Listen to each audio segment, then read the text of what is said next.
Before malls and big box stores, one main street stop could sell candy, stockings, toys, dishes, and even lunch.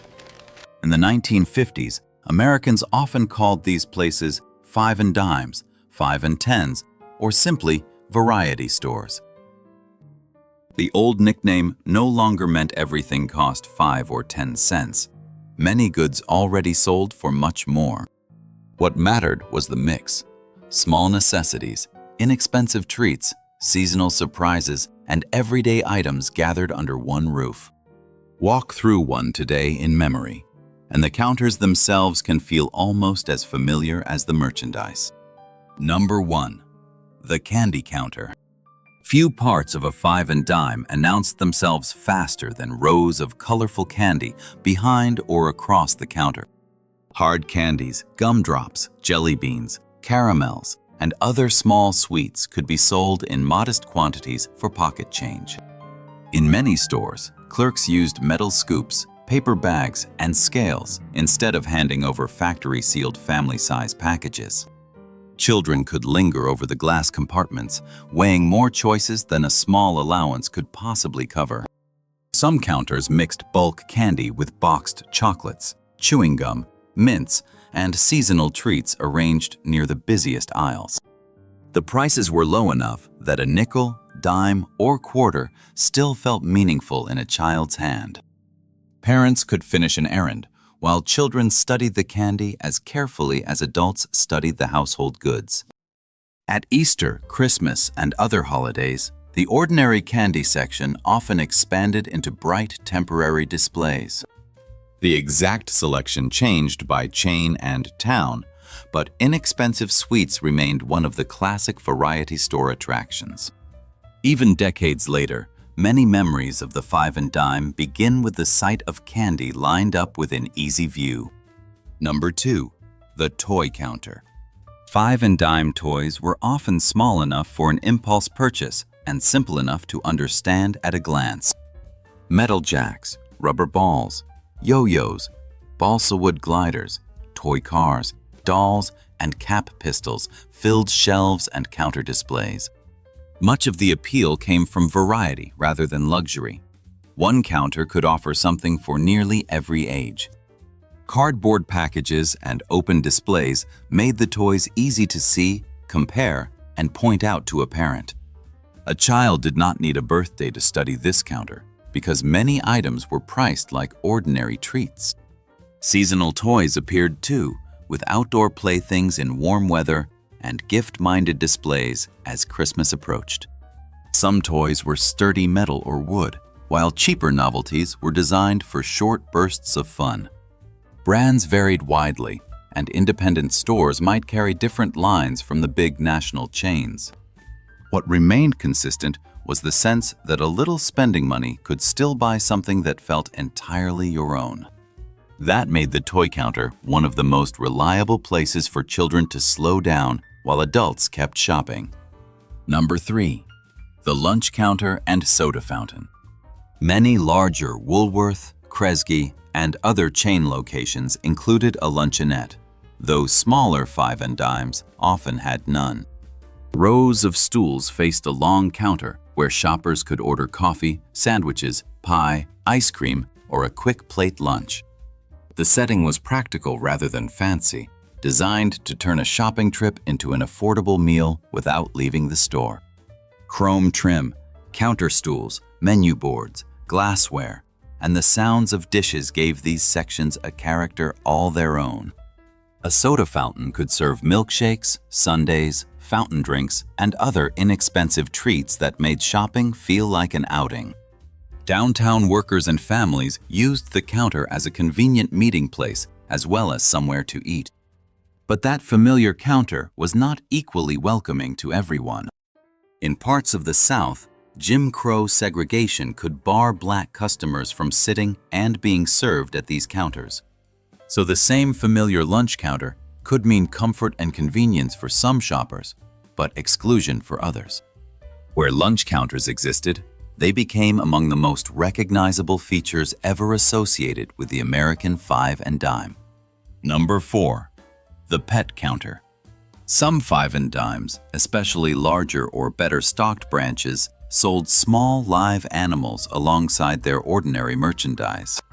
Goldfish, baby turtles, parakeets, canaries, and similar pets appeared in tanks, bowls, cages, or compact counter displays. Children noticed this section immediately because it moved and made sounds unlike shelves of socks, buttons, or dishes. A quick family errand could suddenly include several minutes watching a fish circle a bowl, or a bird hop between perches.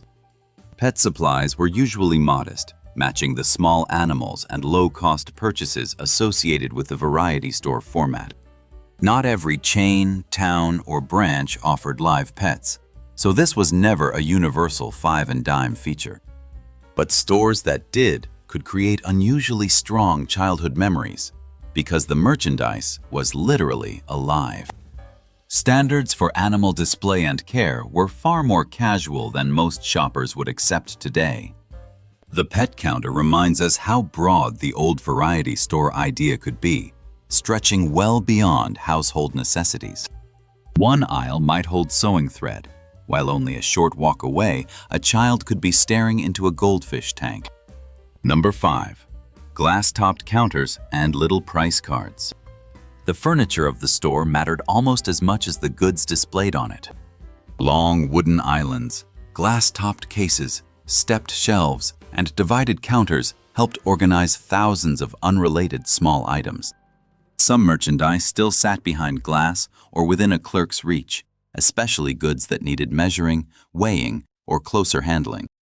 Other sections were increasingly arranged for self-selection, reflecting a retail transition already underway during the 1950s. Small price cards and department signs helped shoppers navigate a store that might jump quickly from candy to hosiery to hardware. Instead of polished modern minimalism, many stores looked dense, practical, and busy, with merchandise occupying nearly every useful surface. Older downtown branches could retain dark wood fixtures, while newer locations adopted brighter counters and more fluorescent lighting. That means there was no single national interior, even within the same chain. Still, the crowded counter layout gave the five and dime a recognizable rhythm. Stop, browse, move a few feet, and discover something different. Those low islands and hand-level displays remain one of the clearest visual differences from today's broad, open retail floors. Number 6. School supplies, stationery, and greeting cards. A five and dime could rescue a family from the small paper and pencil needs that seemed to appear constantly. Wooden pencils, erasers, rulers, crayons, notebooks, loose-leaf paper, envelopes, and writing pads were natural variety store merchandise. In an era when fountain pens were still common, ink, pen points, and related writing supplies could share the same department. Children heading back to school could compare pencil boxes and notebooks, while parents concentrated on the practical items. Greeting cards broadened the section beyond school, covering birthdays, anniversaries, holidays, sympathy, and other ordinary occasions. Stationery was often sold in simple boxes or paper packages, rather than the elaborate gift presentation common in specialty shops. Prices and brands varied, but the section worked because almost every household eventually needed something from it. Back-to-school season could transform routine shelves into a much larger display of paper, pencils, lunch supplies, and classroom basics. The category also produced strong visual details: stacked notebooks, sharpened pencil illustrations, ink bottles, card racks, and handwritten signs. It was a quiet department, but one that helped make the five and dime useful long after the candy and toys lost their novelty. Number 7. Sewing notions, fabric, and patterns. Households that regularly repaired or made clothing relied on the notions department for dozens of tiny fixes. Spools of thread, needles, buttons, snaps, hooks, elastic, rickrack, zippers, pins, and patches filled compact trays and cards. These were inexpensive objects, but they mattered in homes where mending a garment was ordinary household work. Better stocked stores could also carry fabric, yarn, dress patterns, and measuring tools for larger sewing projects. Pattern books or drawers invited shoppers to imagine a finished dress or child's outfit before buying the materials. A clerk might measure fabric at the counter, while smaller notions were increasingly easy for shoppers to select themselves. The visual texture was distinctive. Rows of thread colors, button cards, folded cloth, paper patterns, and metal sewing tools.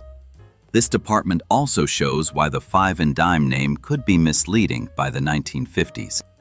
A few buttons might still cost only cents, while several yards of fabric or a larger sewing purchase clearly cost more.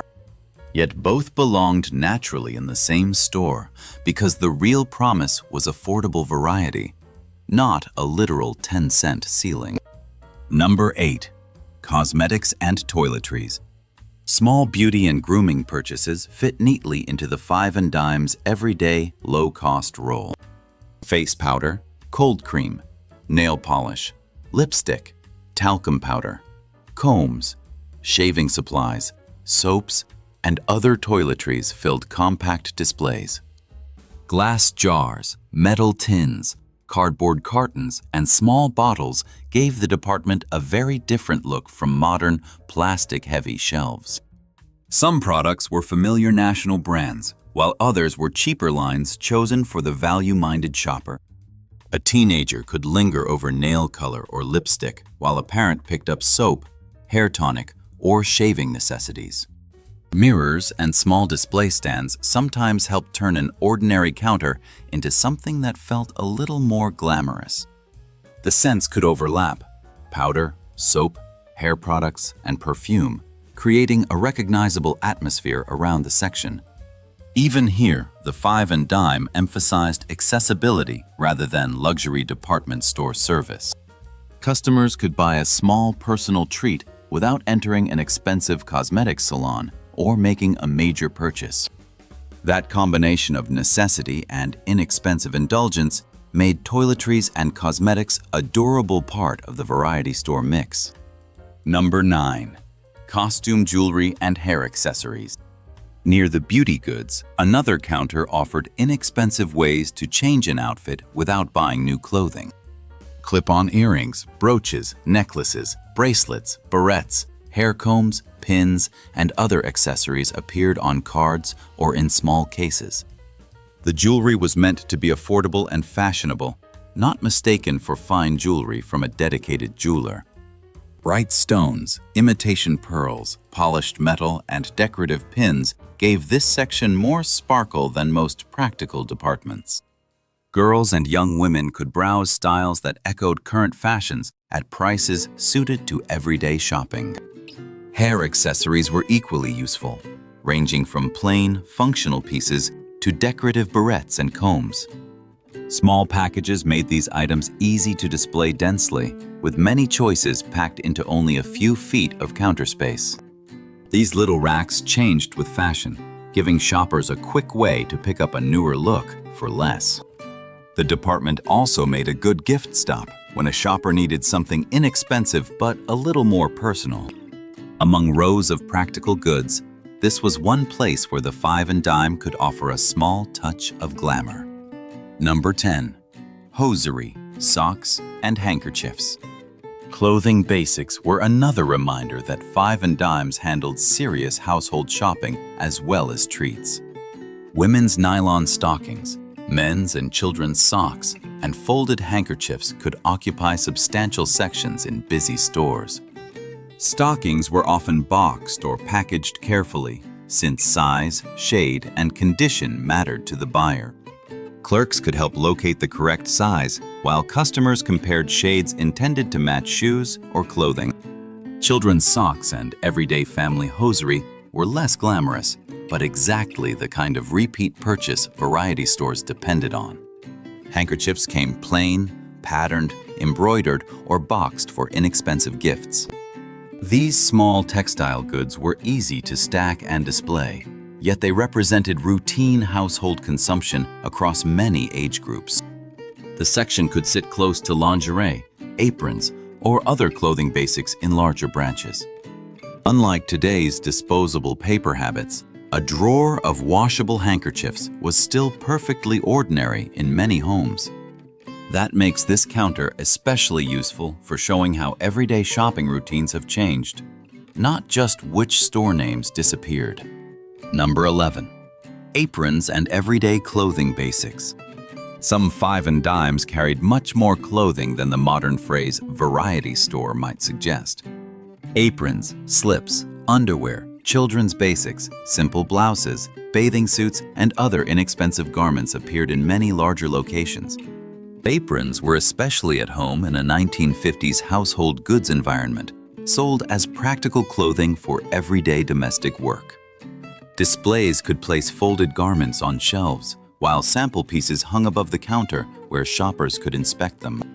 The emphasis was generally on useful, affordable clothing, rather than a full fashion wardrobe. That kept the five and dime distinct from a major department store, even when the merchandise categories overlapped. Families could add a needed pair of socks, a slip, or an apron to a trip originally made for something completely different. Sizes and styles varied by chain, and small independent stores might carry only a narrow selection. But period Kresge stores, among others, documented family apparel and apron displays as part of their regular merchandise. This category captures the five and dime at its most practical. Ordinary clothing waiting only a few counters away from candy and toys. Number 12. Housewares, kitchen gadgets, dishes, and glassware. Kitchen and household goods often occupied some of the broadest and busiest stretches of a variety store. Measuring cups, utensils, mixing bowls, dish towels, storage pieces, small gadgets, dishes, and drinking glasses could all appear nearby. Some merchandise was sold individually, making it possible to replace one broken glass or add one inexpensive kitchen tool. Aluminum, enamel, glass, wood, and other familiar materials gave the shelves a sturdy mid-century look. Not every item was cheap enough for a child's allowance. Another reason the old five and dime nickname had become symbolic. This department made the store feel less like a place for novelties and more like a genuinely useful household stop. Displays were often dense, with bowls nested together, utensils hanging above counters, and glassware arranged where shoppers could inspect it. Practical gifts also came from here, especially when a shopper needed something affordable for a new home or kitchen. Because these goods were breakable or bulky, their fixtures looked different from the compact trays used for buttons or jewelry. Housewares helped give the five and dime its remarkable range. One store could serve the kitchen, sewing basket, school desk, and candy dish. Number 13. Light hardware and household repair supplies. Five and dimes also handled the small repair jobs that did not justify a special trip to a large hardware store. Nails, screws, tacks, picture hooks, glue, tape, small tools, light bulbs, and simple replacement parts could fill the section. Shoe repair items, patches, hooks, and other make-do supplies reflected a culture in which fixing things remained routine. Some pieces were packaged in tiny quantities, useful when a customer needed 4 screws rather than a contractor's box. Bins, cards, drawers, and glass-fronted compartments kept the many small metal parts separated and visible. The hardware section was rarely glamorous, but it could save a household project for very little money. It also gave the store an appeal beyond women and children, despite the way nostalgia often centers on candy, sewing, and toys. A shopper might enter for a light bulb and leave with stationery, socks, candy, or a kitchen gadget as well. That cross-shopping was exactly what a store carrying thousands of unrelated items was built to encourage. Small repairs may have been the mission, but browsing several other counters on the way out was part of the experience. Number 14. Seasonal and holiday displays. A five and dime could change personality several times a year simply by changing the goods nearest its busiest aisles. Easter brought baskets, candy, decorations, and small gifts. Halloween brought masks, favors, costumes, and party novelties. Christmas could fill the store with cards, tinsel, ornaments, wrapping supplies, toys, and inexpensive gifts for nearly everyone. Spring and summer introduced outdoor playthings, picnic goods, bathing items, and other warm weather merchandise. These displays were often temporary, crowded, and visually louder than the everyday sections around them. Children could almost read the calendar from these displays, which announced the next holiday before it arrived at home. Store windows could echo the same seasonal themes, pulling pedestrians in from a downtown sidewalk. Because Five and Dimes specialized in small, affordable merchandise, they were well positioned for decorations and minor holiday purchases. Families might return several times during a season as school events, parties, gifts, and last-minute needs accumulated. That constant rotation kept a familiar store feeling slightly different each time the calendar moved forward. Number 15. Wrap-up stations, mechanical cash registers, and paper bags. Eventually, every purchase reached the part of the store where merchandise became a bundle to carry home. Depending on the branch and layout, payment might happen at a department counter, a central wrap-up station, or an evolving checkout area. Payment might happen deep inside the store, at a wrap-up station, or near the front. There was no single setup. Clerks handled coins, bills, receipts, and purchases with heavy mechanical cash registers, rather than electronic scanners or digital screens. A ringing register, opening cash drawer, and quick exchange of change added a final set of sounds to the shopping trip. Purchases went into paper bags or were wrapped for carrying, sometimes with tissue or string, depending on the merchandise. Gift wrapping could be offered in larger stores, especially during busy holiday periods. The checkout experience was more dependent on clerks, manual pricing, and physical handling than most retail transactions are today. Then the customer stepped back onto Main Street with several unrelated purchases gathered into one or two simple paper bags. That final bundle captured the Five and Dime idea perfectly. Ordinary needs, tiny pleasures, and unexpected finds, all leaving together. The Five and Dime succeeded because it made an ordinary errand feel full of possibilities. You could arrive needing thread or a light bulb and discover candy, toys, dishes, cards, or a quick lunch nearby.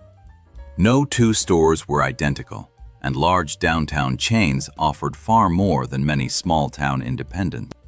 That variety is why the safest memories are specific, without pretending every American saw exactly the same counter. By the end of the 1950s, the old Five and Dime was already changing through higher prices, self-service, and larger retail formats. Yet its basic promise remained easy to understand. Useful things, affordable treats, and plenty to browse under one roof. People often remember the smallest details best: paper bags, counter stools, thread cards, candy scoops, and register bells. Those objects can bring back not just a store, but the rhythm of a downtown shopping trip. The chains changed, the counters disappeared, and the merchandise moved into very different kinds of stores. But for a generation of shoppers, the Five and Dime remains one of Main Street's most recognizable rooms.